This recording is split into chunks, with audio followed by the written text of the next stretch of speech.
Dans la capsule précédente, nous avons traité des caractéristiques individuelles des entrepreneurs et des personnes innovantes. Dans cette capsule, nous explorerons l'innovation sous plusieurs angles. Les professeurs présenteront divers points de vue, mais tous et toutes s'entendent sur le fait que l'innovation n'est pas une caractéristique individuelle. Elle doit plutôt être étudiée sur les plans organisationnel et sociétal. D'aucuns pourraient s'intéresser aux caractéristiques d'innovateurs lorsqu'il s'agit de comprendre le processus d'innovation. Et je dirais que cette volonté de réfléchir en termes d'innovateurs et de leurs caractéristiques, c'est une vision biaisée de l'innovation. Cette vision est biaisée parce que j'y entends l'empreinte de l'étude de l'entrepreneuriat appliquée à l'innovation.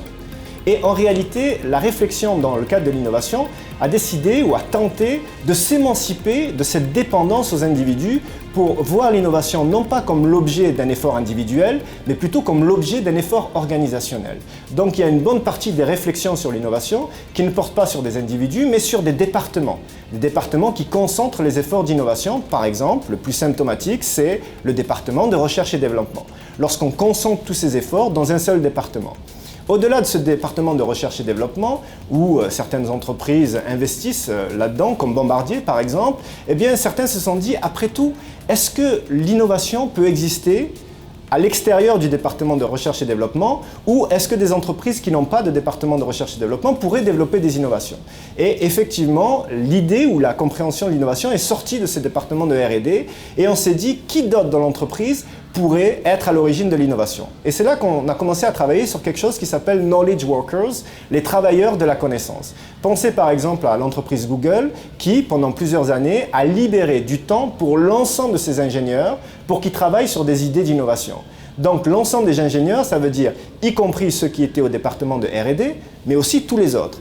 Et la réalité, c'est que 50% des nouveaux produits de Google venaient de ces 20% de temps qu'on libérait aux ingénieurs plutôt qu'au département de recherche et développement.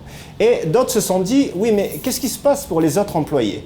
Est-ce qu'il y a des employés qui ne sont pas des travailleurs de la connaissance qui peuvent être aussi à l'origine de l'innovation? Et c'est ainsi qu'on s'est intéressé aux autres employés qui pourraient travailler dans des ateliers, etc. Et sur la manière de les aider, c'est comme cela qu'on a développé des idées sur la créativité informelle, etc.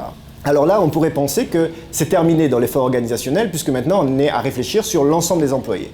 Mais d'autres ont commencé à réfléchir en se disant, mais après tout, est-ce qu'il y a des employés ne faisant pas partie de l'organisation qui pourraient aussi être à l'origine de l'innovation? Et de là est émergé un autre courant de pensée qui est celui de Open Innovation, l'innovation ouverte. Pensez par exemple à des entreprises comme Procter & Gamble qui se disent « nous ne pouvons pas embaucher l'ensemble des ingénieurs sur la planète, mais nous n'avons pas besoin de le faire ». Sous-entendu, des individus peuvent ne pas travailler pour nous et être à l'origine d'idées qui vont ensuite venir vendre, entre guillemets, ou intégrer dans nos processus pour les amener ensuite vers le développement des nouveaux produits. Le but, c'est de sortir des individus pour voir comment l'organisation, à travers un effort organisationnel, peut être à l'origine de l'innovation.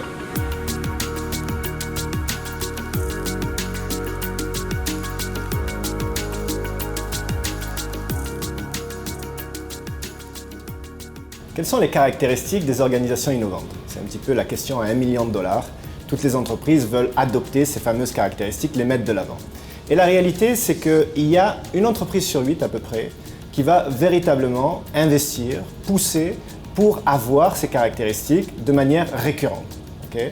Et bon nombre d'autres entreprises vont juste investir dans le développement d'innovation, mais de manière ponctuelle à un moment parce que leur environnement stratégique va nécessiter une modification de leur modèle d'affaires à un moment donné. Une organisation innovante, c'est un endroit où il y a une culture d'innovation. Une culture d'innovation, c'est la façon de faire les choses dans ce milieu-là. Et il y a différents éléments qui vont amener une organisation à être innovante. Par exemple, le leader doit être quelqu'un qui croit et qui démontre qu'il croit en l'innovation. Cette forme de leadership-là va ensuite se rayonner sur les autres membres de l'organisation. On observe aussi que dans ces organisations-là, la structure organisationnelle, elle est beaucoup plus aplanie. Donc, il y a moins de niveaux hiérarchiques. C'est un endroit où on encourage la créativité, on encourage l'apprentissage, la formation du personnel. Donc, c'est un milieu où il y a de l'ouverture, où il y a de la différence aussi. Parce que pour qu'il y ait une innovation, il faut qu'il y ait une confrontation des idées.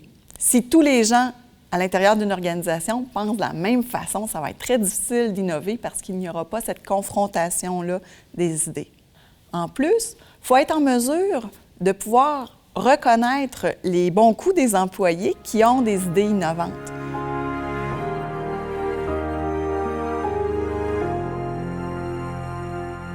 Je pense par exemple à une entreprise comme Dyson qui a décidé de reconnaître la contribution de leurs employés dans le développement des innovations. Et c'est la raison pour laquelle, lorsqu'un brevet est déposé par Dyson, au lieu d'être déposé seulement par l'entreprise Dyson, eh bien, le nom des principaux contributeurs dans le développement de l'invention sont aussi présents sur le brevet. Donc c'est une manière de montrer le prestige de cet individu à la fois à l'interne, mais même à l'externe de l'organisation.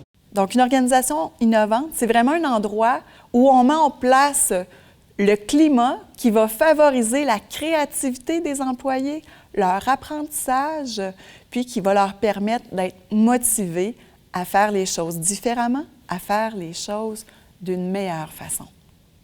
Alors, une organisation innovante, c'est une organisation qui permet à ses employés d'être créatifs et d'exprimer leur créativité dans le cadre de leur travail.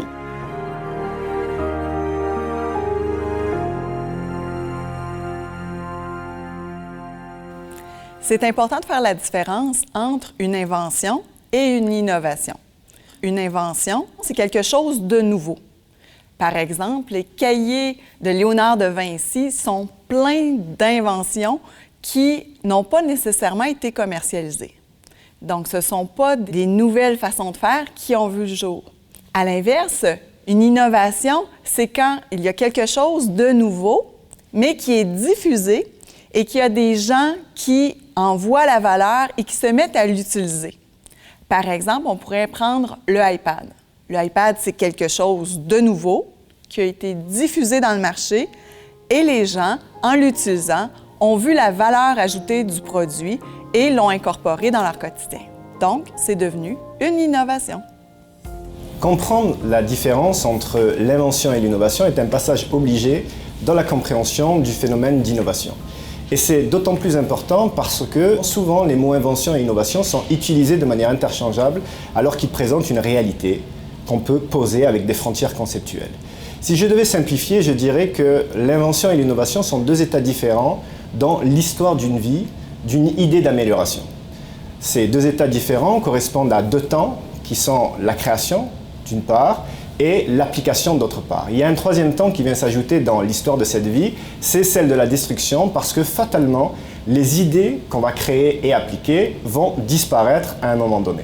Donc si on revient sur ces éléments-là, il y a trois processus. Le premier processus débute avec l'identification et la création de cette idée qui est porteuse d'un potentiel d'amélioration.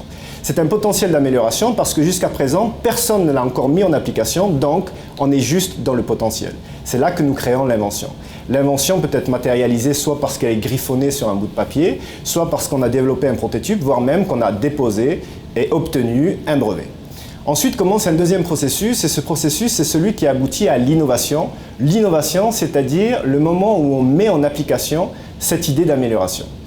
Concrètement, l'intégration dans un système économique et social de cette idée d'amélioration, c'est peut-être un produit qu'on va lancer sur le marché. À partir de ce moment-là, débute un troisième cycle qui est le cycle de diffusion qui, si on parle d'un produit, va prendre la forme de ce qu'on appelle le cycle de vie de produit avec les clients avant-gardistes qui vont l'adopter en premier, puis une majorité avant-gardiste, puis une majorité qui est tardive, etc. Et à la fin de ce cycle, fatalement, je le disais, c'est la destruction. Or, la destruction, ce n'est pas la destruction physique des idées, nous ne pouvons le faire. La destruction, c'est lorsque nous cessons d'utiliser une idée ou un produit. Pensez à l'ensemble de ces produits qui, depuis les années 80, 90, 2000, ont disparu. Imaginez dans le domaine de la musique, par exemple, dans les années 80. Alors ça pourrait faire sourire certaines personnes qui ont moins de 20 ans aujourd'hui, mais nous écoutions de la musique sur des cassettes, c'est-à-dire des bandes magnétiques. Est arrivé ensuite un baladeur CD qui a remplacé la cassette parce que c'était un produit meilleur, donc amélioration. Puis le baladeur CD a été remplacé par des lecteurs MP3 qui eux-mêmes ont été remplacés par des smartphones qui permettent entre autres de lire de la musique, etc. Si on regarde le processus depuis le début jusqu'à la fin, les statistiques sont assez difficiles à l'égard de ceux qui s'intéressent à l'innovation. La première d'entre elles, c'est qu'il y a au moins 3000 idées nécessaires pour un succès commercial. 3000 idées pour un succès, c'est le titre d'un article de Steven Seberle, publié en 1997, qui permet de comprendre un petit peu les difficultés. Même si on regarde les inventions, il y a un tiers des brevets qui sont déposés qui ne sont pas acceptés parce qu'ils ne répondent pas aux critères dits de nouveauté. Ce qui veut dire qu'il n'y avait pas d'idée d'amélioration porteuse de ce potentiel d'amélioration.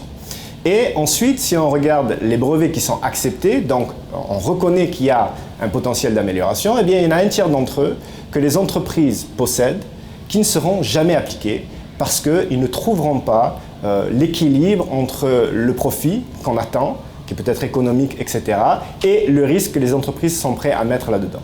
Donc la plupart des idées vont venir mourir dans ce qu'on appelle la vallée de la mort, là où les idées disparaissent, faute d'avoir été financées par des entreprises. Dans un de ses articles scientifiques, Nabil Amara présente 6 tests que doit réussir avec succès une invention pour accéder au statut d'innovation. En passant avec succès ces différents tests, une invention a plus de chances de se transformer en innovation. Par ailleurs, il existe plusieurs types d'innovation. Comment distinguer les différents types d'innovation? C'est une question qui est aussi importante dans la compréhension du phénomène d'innovation. D'autant plus parce qu'il existe une profusion de concepts, une profusion d'innovations dont on peut parler. On distingue plusieurs formes d'innovation. Celle qu'on connaît le plus, c'est l'innovation de produits. Donc, l'innovation de produits, c'est un produit nouveau qu'on ne connaît pas, donc qui arrive sur le marché. On peut penser aussi à l'innovation de service, c'est-à-dire une nouvelle caractéristique qu'on va implanter à un service. Je pense notamment à une entreprise qui s'appelle AirHelp, qui a inventé un nouveau service il y a quelques années. Cette entreprise aide les voyageurs qui ont eu des problèmes dans le cadre de leur voyage parce qu'un avion a été en retard, une connexion ne s'est pas faite, etc. Donc elle les aide à réclamer ce dont ils ont droit. Et en les aidant à réclamer, si effectivement ils réussissent à réclamer de l'argent, eh bien une partie de cet argent s'en va pour l'entreprise. C'est de cette manière qu'elle se fait payer indirectement par le client. Donc c'était une innovation de service lorsque celle-ci a été développée. Ensuite, l'innovation de processus, c'est ce qu'on appelle souvent l'amélioration continue. Donc, on fait des améliorations dans notre usine pour avoir une chaîne de production plus performante.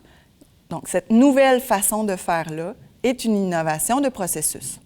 L'innovation de processus, c'est l'innovation qui a lieu à l'interne de l'organisation lorsqu'on change les processus. On parle beaucoup en ce moment de l'émergence de ce qu'on appelle l'industrie 4.0, qui voit des nouvelles technologies qui permettent une plus grande automatisation et une plus grande intégration entre le software et le hardware, donc le matériel et les logiciels. Eh bien, bon nombre de ces technologies, lorsqu'elles vont être adoptées au sein des organisations, automatisation, il va falloir mettre en place des innovations de processus pour pouvoir les mettre en application, les adopter et en tirer le profit ou l'efficience que les organisations en veulent. Il y a aussi l'innovation de position. L'innovation de position, c'est qu'on va aller occuper une place sur le marché qui n'était pas occupée jusqu'à maintenant. Par exemple, si je prends un iPad, bon, il y a un iPad, c'est sur le marché, ça va bien. Mais si je décide que je lance un iPad pour enfants qui va être beaucoup plus résistant, puis qui va avoir moins de fonctionnalités, ce qui va lui permettre d'être moins coûteux, eh bien, je vais aller chercher une niche, une position dans le marché qui n'existait pas. On peut aussi regrouper dans cette catégorie-là différentes innovations en matière de commercialisation. Finalement, il y a l'innovation de paradigme. Une innovation de paradigme, c'est quand c'est complètement différent, ça change les règles du jeu. Lorsque le cirque du Soleil est arrivé, c'était la première fois qu'on parlait d'un cirque qui n'avait pas d'animaux. Et depuis, on a vu la naissance de plusieurs cirques qui, eux non plus, n'ont pas d'animaux. Donc, on voit qu'il y a eu un changement de paradigme par rapport au concept qui est le concept du cirque.